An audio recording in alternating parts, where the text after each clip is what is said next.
Good morning friends, welcome to the prelims booster session. तो पहला topic आज का है कास्ट बेस्ड सेंसस। तो यूनियन मिनिस्टर ऑफ स्टेट जो होम अफेयर्स के हैं उन्होंने मना कर दिया है कि हम जो कास्ट बेस्ड सेंसस नहीं करेंगे और सिर्फ जो SC ST पॉपुलेशन होती है उसी की जो कास्ट जो है वो बस हम सेंसस के अंदर जो है वो इंक्लूड करेंगे। तो कास्ट डेटा जो है वो सेंसस में इंक्लूड करने का क्या बैकग्राउंड है। जो जब से देश आज़ाद हुआ है 1951 से लेकर 2011 तक हमने कभी भी SC और ST के अलावा किसी भी और कास्ट का हमने सेंसस नहीं किया है। 1931 में जो है वो जो है कास्ट बेस्ड सेंसस किया जाता था 1931 तक जब ब्रिटिश इंडिया था। 1941 में उन्होंने कास्ट बेस्ड सेंसस किया तो लेकिन उसका डेटा को पब्लिश नहीं किया। और इसलिए क्योंकि हमने कास्ट बेस्ड सेंसस नहीं करते हैं हम, तो इसलिए हमारे पास कोई प्रॉपर एस्टिमेट नहीं है पॉपुलेशन का ओबीसीज या फिर various groups with in OBCs. तो जनरली हम नेशनल सैम्पल सर्वे डेटा के जो डेटा होता है उसी के ऊपर रिलाय करते हैं जब हम ओबीसी पॉपुलेशन के बारे में कुछ भी पॉलिसीज़ वगैरह बनाते हैं। तो SECC socio economic caste census जो हमने 2011 में हमने शुरू किया था, तो उसके अंदर भी जो था कि हमारी मिनिस्ट्री ऑफ रूरल डेवलपमेंट जो है वो रूरल एरियाज़ में कर रही थी उसको, ministry of housing and urban poverty alleviation उसको अर्बन एरियाज़ में कर रही थी। तो उन्होंने जो है जितना भी डेटा इकट्ठा किया था SECC डेटा जो था वो उन्होंने ministry of social justice and empowerment को दे दिया था। ठीक है, तो उन्होंने आगे पब्लिश नहीं किया। उन्होंने एक जो है ministry of social justice and empowerment ने एक एक्सपर्ट ग्रुप बना दिया था। नीति आयोग वाइस चेयरपर्सन उस टाइम पर अरविंद पनागड़िया जो होते थे, उनको कहा कि आप इसकी क्लासिफिकेशन करो कास्ट की और कैटेगराइज कर दो इस डेटा को। ठीक है, तो लेकिन उसका अभी तक कोई रिपोर्ट जो है वो पब्लिक डोमेन में तो नहीं है। अगर बन भी गई होगी तो गवर्नमेंट के पास होगी, बट पब्लिक डोमेन में वो रिपोर्ट नहीं डाली गई है। अब कास्ट्स को तो गवर्नमेंट ने दोबारा से बोल दिया है। बहुत सारी पॉलिटिकल पार्टीज़ जो हैं जिनके अलग अलग मोटिव्स हैं, तो वो कह रही हैं कि कास्ट बेस्ड सेंसस करो, लेकिन गवर्नमेंट ने क्लियर कर दिया कि वो सिर्फ SC और ST पॉपुलेशन के अलावा और कोई कास्ट बेस्ड सेंसस कास्ट नहीं करेंगी, कास्ट का सेंसस नहीं करेंगी। तो हिस्ट्री क्या है सेंसस की इंडिया में? अर्लीस्ट लिटरेचर हमारा कहता है ऋग वैदिक टाइम्स से जो है सेंसस किया जा रहा है और पॉपुलेशन का काउंट उस पर में हम रखते थे उस टाइम पर। और अर्थशास्त्र में तो जो है कौटिल्य ने जो लिखे थे उनमें उस टाइम पर तो जो है वो प्रॉपरली किया जाता था, पॉपुलेशन स्टैटिस्टिक्स जो है मेंटेन किए जाते थे ताकि टैक्सेशन की पॉलिसी अच्छी से बनाई जा सके। फिर मुगल किंग जो अकबर थे उनकी एडमिनिस्ट्रेटिव रिपोर्ट होती थी जो एन अकबरी, उसके अंदर भी जो है ये डेटा इकट्ठा किया जाता था। जो हमारा मॉडर्न जो ये सेंसस है ये 1865 और 1872 के बीच में ये एक्सरसाइज शुरू की गई थी और सबसे पहला जो सेंसस आया था वो 1881 में आया था।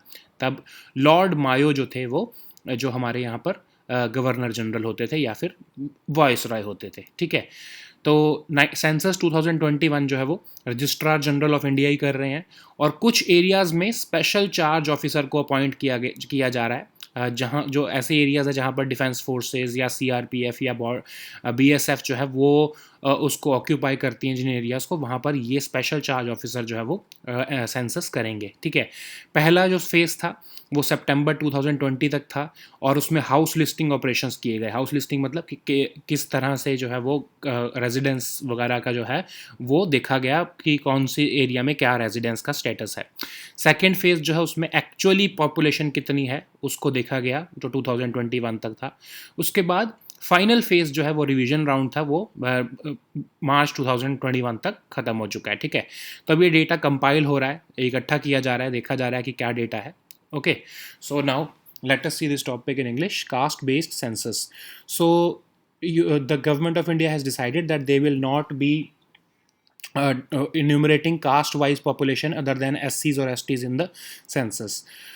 So what is the background of this caste based data in our census?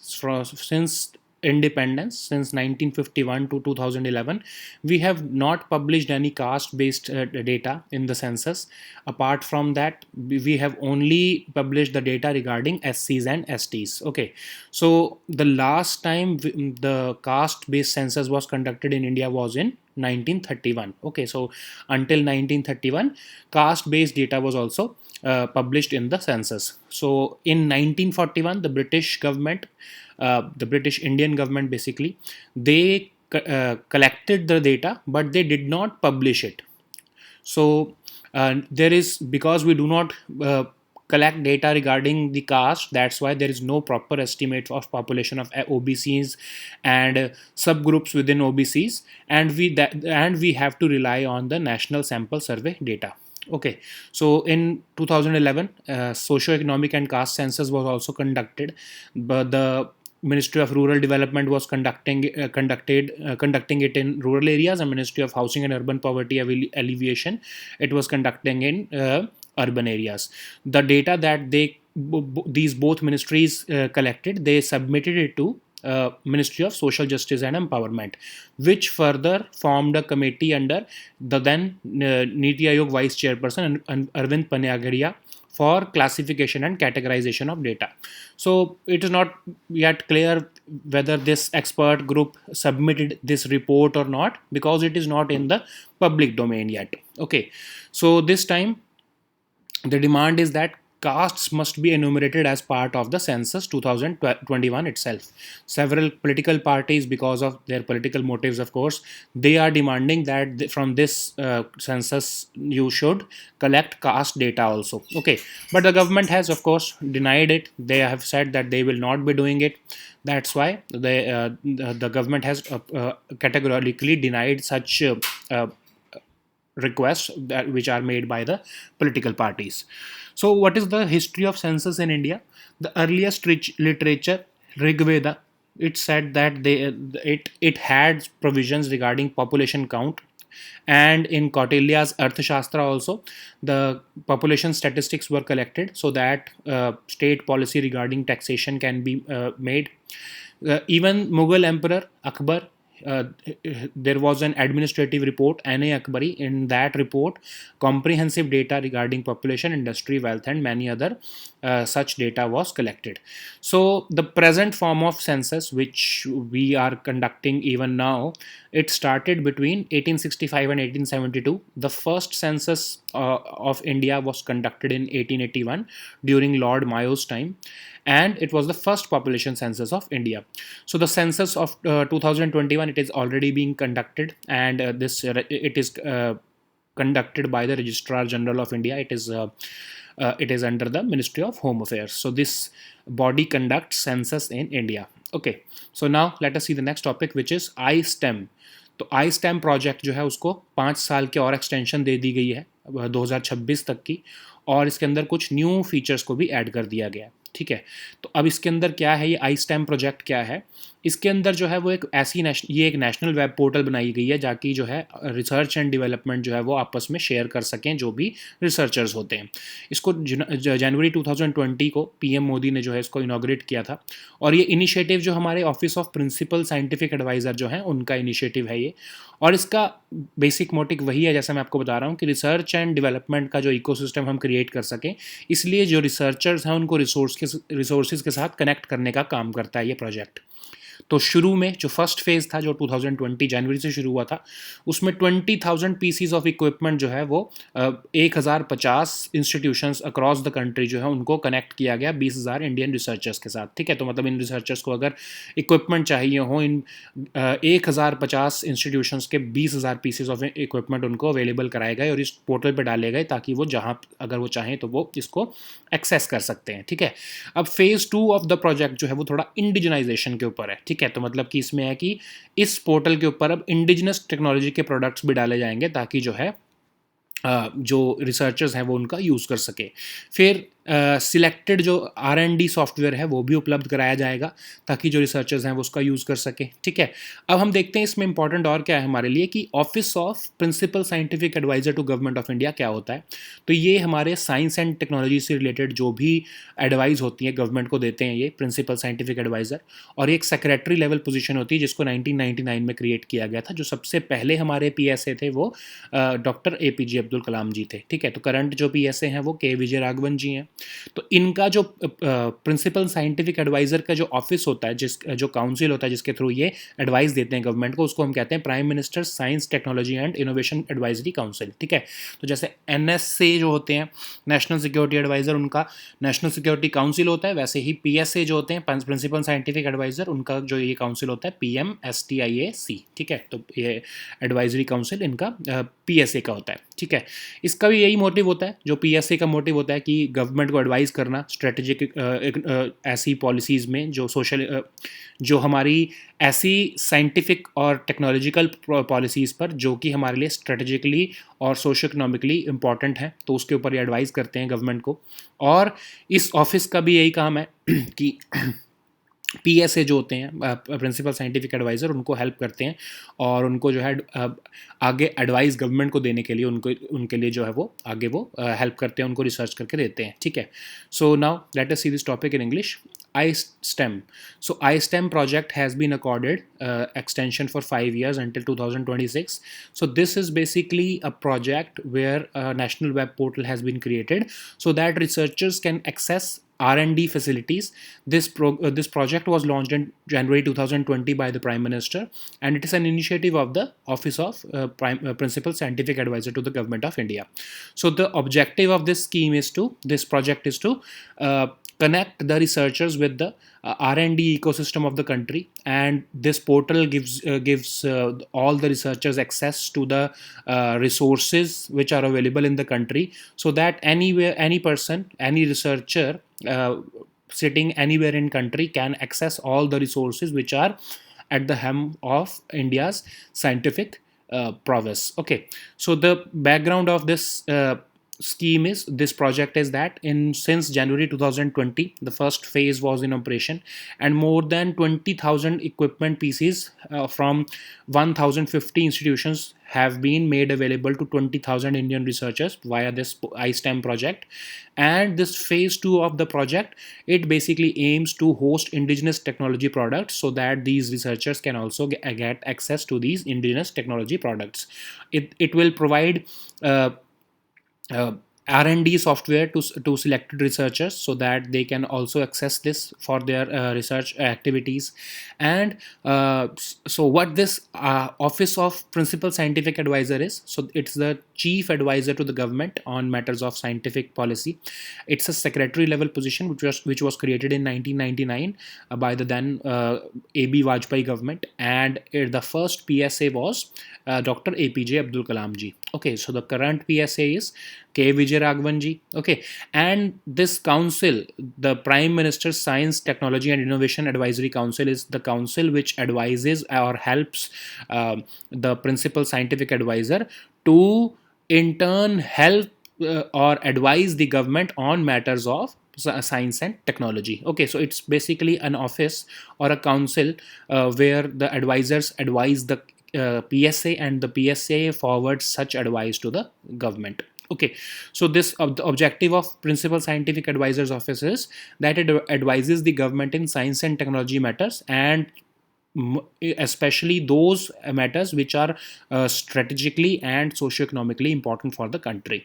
Okay, so this PMSTIAC, I've told you that this is a council which advises or assesses the status of specific science and technology domains which are important for the country, and it communicates such policies or interventions to the government through the office of PSA. Okay, so now let us see the next topic, which is rock phosphates. तो union minister of chemical and fertilizers जो है, उन्होंने कहा है कि हम जो है कैसे जो है रॉ मटेरियल्स, जो रॉक फॉस्फेट्स का जो होता है, जो रॉ मटेरियल जो है रॉक फॉस्फेट होता है, जो कि फर्टिलाइजर्स बनाने के लिए यूज़ आता है, उसको हम कैसे जो है बूस्ट अप कर सकते हैं हम अपनी कंट्री के अंदर। उसके ऊपर उन्होंने हाई लेवल मीटिंग जो है वो चेयर की है। और ये होते क्या हैं, फॉस्फेट रॉक्स क्या होते हैं? ये हमारे लिए सेडिमेंट्री डिपॉजिट्स होते हैं, बहुत ही छोटे छोटे होते हैं, और ये हमारे को जो है फर्टिलाइजर्स बनाने के काम आते हैं, ठीक है। तो ये रॉ मटेरियल होते हैं असल में DAP और NPK होता है डाई अमोनियम फॉस्फेट और नाइट्रोजन फॉस्फोरस और नाइट्रोजन, पोटेशियम और फॉस्फोरस फर्टिलाइजर्स का जो है इसको बनाने के लिए ये रॉ मटेरियल होता है। इसी से ही जो फर्टिलाइजर्स बनते हैं। और अभी जो है इंडिया 90% इम्पोर्ट पे डिपेंडेंट है। अगर हमको जो है फर्टिलाइजर्स बनाना होता है तो हमको जो ये रॉक फॉस्फेट्स हैं इसको इम्पोर्ट करना पड़ता है। तो गवर्नमेंट ने यही सोचा, क्योंकि क्या हुआ अभी रिसेंटली इसके जो रॉक फॉस्फेट्स हैं इसके इंटरनेशनल मार्केट में प्राइजेस बहुत ज़्यादा बढ़ गए थे। तो हमारी जो है फर्टिलाइजर्स के प्राइसेस भी उसकी वजह से बढ़ाने पड़े और फार्मर्स को थोड़ा सफ़र करना पड़ा था, इसलिए गवर्नमेंट को इंटरवेन करना पड़ा। तो जो है गवर्नमेंट ने सोचा है कि हम इम्पोर्ट डिपेंडेंस जो है वो कम करेंगे और जो है हम इसको इंडिजिनसली और अपने कंट्री के अंदर ही इसको जो है प्रोक्योर करने की या फिर एक्सप्लोर करने की कोशिश करेंगे। ठीक है। तो 34% जो इसके डिपॉजिट्स हैं वो झारखंड में है, 31% राजस्थान में एंड सो ऑन। तो ये रॉक फॉस्फेट्स को गवर्नमेंट ने डिसाइड किया है कि इसको हम कंट्री के अंदर ही जो है वो हम इसके डिपॉजिट्स को एक्सप्लोर करना शुरू करेंगे। ठीक है। तो 75% ऑफ कंट्री की जो रिक्वायरमेंट है वो इसी रॉक फॉस्फेट्स के लिए जो है हम 75% जो है हमारी कंट्री की यूरिया रिक्वायरमेंट के लिए ये चाहिए होते हैं हमको। डोमेस्टिक प्रोडक्शन जो है वो हमारी 75% है। लेकिन जो DAP, अब जो NP के फर्टिलाइजर्स हैं उसमें तो हमारे को जो रॉक फॉस्फेट्स चाहिए होते हैं वो हम थोड़े तो अपने कंट्री में भी जो है वो प्रोड्यूस कर लेते हैं, मतलब एक्सप्लोर कर लेते हैं। लेकिन जो हमारे DAP जो वाली जो नीड्स हैं, जो DAP डाई अमोनियम फॉस्फेट के लिए जो हमको रॉ मटेरियल चाहिए होता है फॉस्फेटिक रॉक्स का, उसको हमको बहुत ज़्यादा इंपोर्ट करना पड़ता है। तो गवर्नमेंट इसी कंटेक्स्ट में, खासकर जो डाई अमोनियम फॉस्फेट वाले जो फर्टिलाइजर्स हैं उसके कंटेक्स्ट में ही जो है वो अपने आप को सेल्फ रिलायंट बनाना चाहती है। ठीक है। तो जैसा मैंने आपको बताया इसके प्राइस बहुत ज़्यादा बढ़ गया था, तो इसीलिए गवर्नमेंट ने सोचा है कि जो रॉक फॉस्फेट्स हैं उसको हम अपने कंट्री के अंदर ही एक्सप्लोर कर लेते हैं। तो अब ये जो है मीटिंग की जा रही है कि कैसे हम इसको हम जो है रॉ मटेरियल जो है वो हम कंट्री में कैसे इसको हम जो है वो माइन कर सकते हैं या फिर बेसिकली सोर्स कर सकते हैं, ताकि हम अपने फर्टिलाइजर्स को मैन्युफैक्चर कर सकें। Okay, so now let us see this topic in English. Rock phosphates. So, Union Minister for Chemical and Fertilizers, he has chaired a high-level meeting to assess the situation of raw materials in the country for the manufacturing of fertilizers. So, we want to explore the option of producing or exploring these raw materials of rock phosphates in the country itself, because currently we are heavily dependent on imports. So these rock phosphates are sedimentary phosphatic deposits, mostly of various calcium phosphates, and they are key raw material for our diammonium phosphate and nitrogen potassium and nitrogen phosphorus and potassium fertilizers. And India is almost 90% dependent on imports. That's why we want to reduce our dependency on imports, and we want to push up the production of this raw material in the country itself. Okay, so there are several reserves in the country of rock phosphates already. 34% are found in Jharkhand, 31% in Rajasthan, and so on.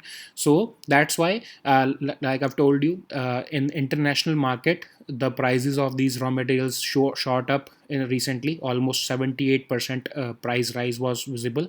That's why the fertilizer prices had to be increased, and the farmers were the ultimate sufferers. That's why the government had to intervene, despite the fertilizer policy being our market determined.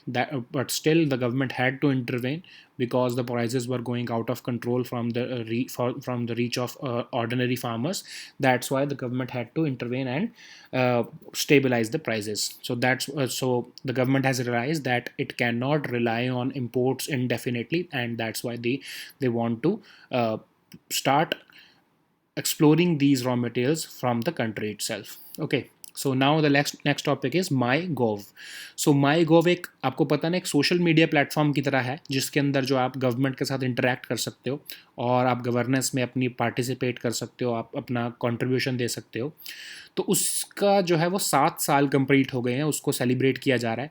तो उसी commemoration में जो है एक और challenge जो उसको launch किया गया है, FOSS for gov innovation challenge, जिसके अंदर जो है ओपन सोर्स प्रोडक्ट इनोवेशंस को, ऐसे प्रोडक्ट्स को बनाने को कहा गया है जो कि ओपन सोर्स हों और वो health, education, urban governance, agriculture या फिर other e governance related facility जो आपके फील्ड्स हैं उसमें जो है हेल्प कर सकें।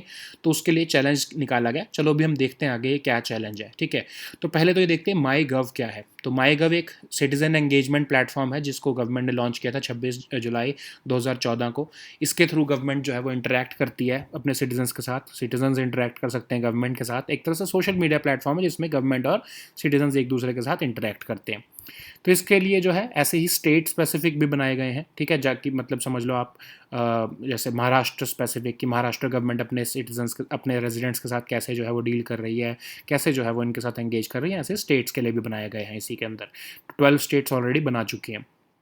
तो अब ये चैलेंज क्या है, FOSS for gov innovation challenge क्या है।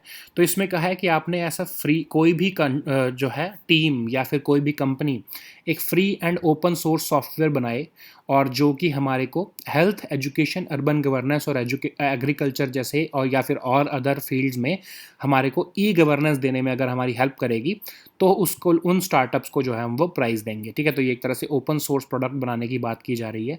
तो पहली जो फर्स्ट आएगा उसको 20 लाख मिलेंगे, जो सेकंड टीम आएगी, जो टीम सेकंड आएगी उसको 15 लाख मिलेंगे और जो थर्ड आएगी उसको ऐसे 10 लाख मिलेंगे, ठीक है। तो ये इनोवेशन चैलेंज निकाला गया है, माई गोव के अंडर ही निकाला गया है challenge, FOSS for gov. Okay, so now let us see this topic in English. MyGov. So MyGov is a citizen engagement platform. It has recently celebrated the 7 years of its participatory governance, and during this event of commemoration of this MyGov's 7th anniversary, FOSS for Gov challenge was innovation challenge was also launched. Okay, so first let us see what is this MyGov. So the government of India's citizen engagement and crowds. It is the government's citizen engagement and crowdsourcing platform.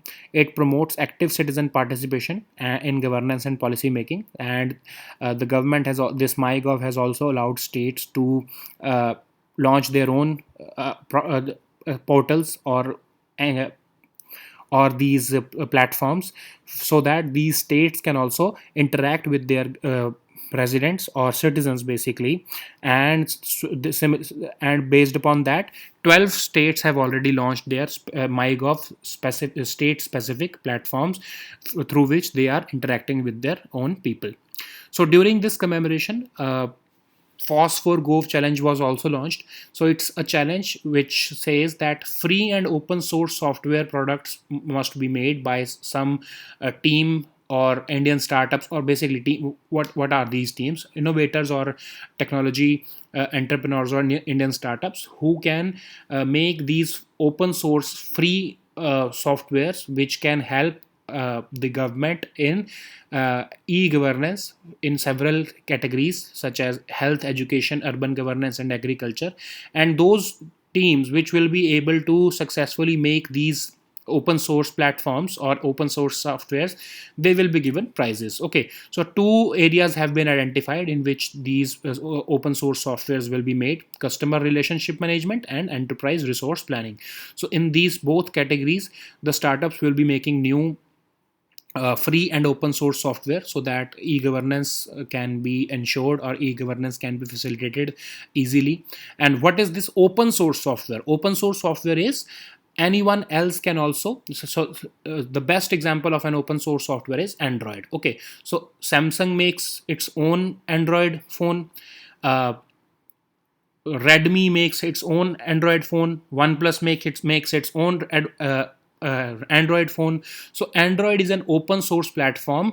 Any company can use it and customize it according to its needs. So that's why the government is also asking that you should make an open source software which is free basically, so that if we want, if any of our government agency or any private agency or any state government wants, they can customize these softwares according to their own needs. Okay, so in these two categories, startups will be encouraged to make these open source softwares, and the teams which will will perform good, they will be given prizes. Like the team which will win the first prize, they will get 20 lakh rupees, and the second team will get 15 lakh rupees, and the third team will get 10 lakh rupees. Okay, in both these categories. So now let us see the next topic which is Sohra. तो सोहरा जो है वो आपको mostly तो आपको लोगों को पता होगा, बट जिनको नहीं पता उनको बता देता हूँ कि चेरापूंजी का नाम जो है वो सोहरा है, ठीक है। तो यूनियन होम मिनिस्टर जो है वहाँ पर उन्होंने अभी विजिट किया और उन्होंने वहाँ पर ग्रीन सोहरा एफॉरेस्टेशन कैंपेन को लॉन्च किया है और green greater Sohra water supply scheme को भी लॉन्च किया है।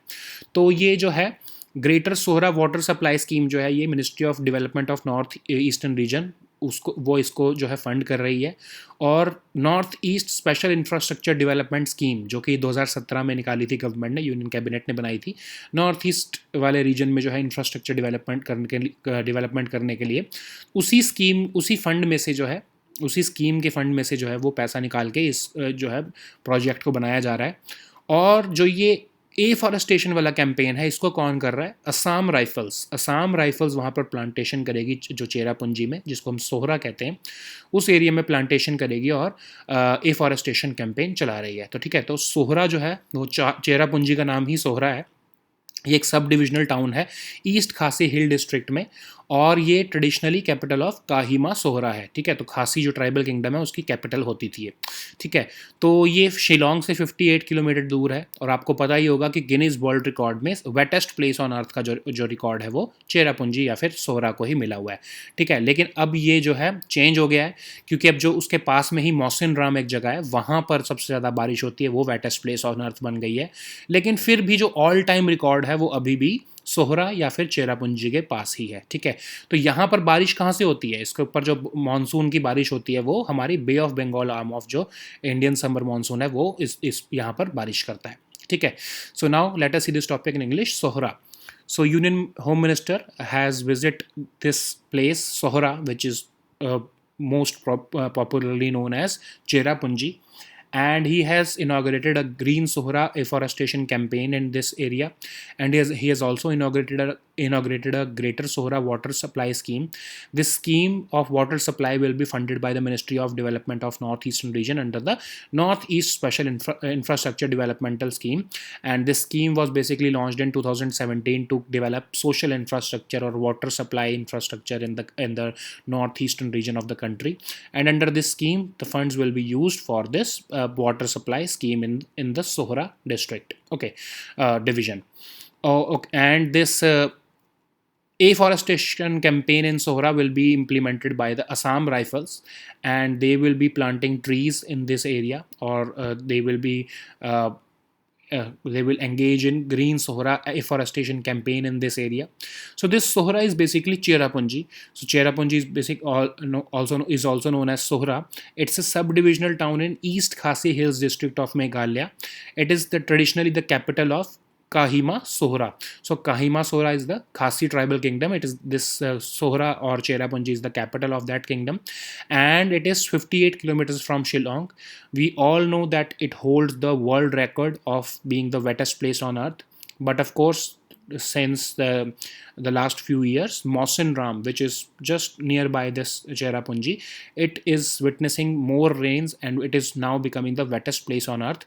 But still, the all-time record for the most rainfall in a calendar month or a year is held by Cherrapunji or Sohra itself. Okay, so Sohra receives the rains from Bay of Bengal arm of the monsoon, and this basically entire region basically receives the monsoon from the Bay of Bengal arm of the monsoons. Okay. So these were our topics for today. We'll meet next time with new topics. Until then, goodbye and take care.